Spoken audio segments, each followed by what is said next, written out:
Le projet de loi qui revient à l'Assemblée nationale le 12 mai se propose de légaliser ce que ses défenseurs appellent l'aide active à mourir. Qu'est-ce qui se cache derrière cette formule?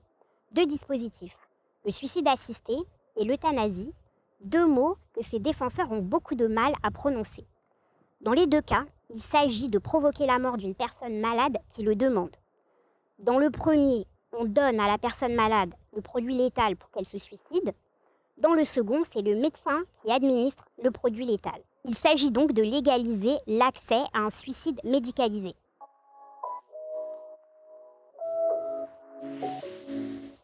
Selon les défenseurs du projet de loi, le texte s'adresse aux personnes malades qui souffrent et dont la mort est imminente. Ce qu'il rappelle moins, en revanche, c'est que pour les malades dont le pronostic vital est engagé à court terme, il existe déjà un cadre légal concernant la fin de vie, issu des lois Claeys-Leonetti.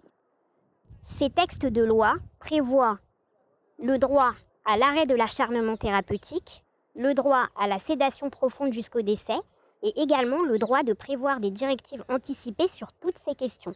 Ces textes sont peu connus. Pourtant, ils répondent à la majorité des situations et lorsque les malades sont bien pris en charge, ils ne demandent plus à mourir. Ça, c'est ce qu'a constaté la mission qui a été chargée de faire le bilan de ce cadre juridique. Finalement, le projet de loi, il s'adresse à ceux qui ne sont pas couverts par ce cadre juridique, c'est-à-dire les malades dont le pronostic vital n'est pas engagé à court terme et les malades dont le pronostic vital n'est pas engagé du tout. Évidemment, potentiellement, ça concerne bien plus de monde, notamment des malades chroniques et des personnes handicapées. Dans une société comme la nôtre, c'est-à-dire une société profondément inégalitaire, une société où tout s'effondre socialement, une société qui produit énormément de souffrance. Le risque principal, c'est que des personnes malades et des personnes handicapées qui n'ont pas accès aux aides dont elles ont besoin, qui n'ont pas accès aux soins, s'orientent vers ce dispositif, non pas parce qu'elles ont envie de mourir, mais parce qu'elles n'ont tout simplement plus les moyens de vivre. Malheureusement, contrairement à ce qu'on nous dit, aucune garantie ne peut prévenir. D'une part, le fait que des malades s'orientent vers ce dispositif pour des raisons davantage sociales qu'en raison de leur maladie. D'autre part, que le dispositif s'étende à toujours plus de malades. D'ailleurs, c'est ce qu'on constate dans tous les pays étrangers qui ont légalisé le suicide assisté et l'euthanasie, notamment au Canada.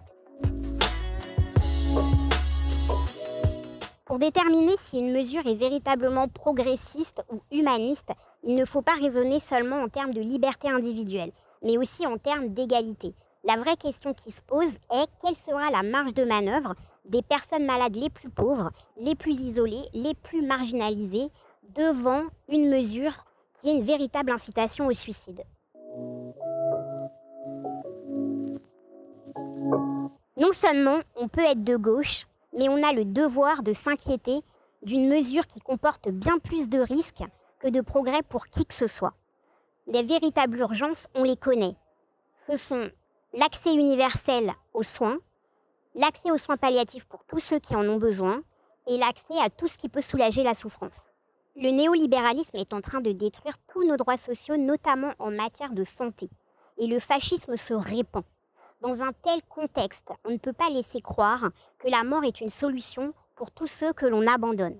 Ce serait vraiment commettre une énorme erreur à gauche que de se rendre complice d'une telle mesure. Ce serait non seulement une trahison, mais aussi un renoncement à améliorer les conditions de soins et de vie des personnes malades et des personnes handicapées.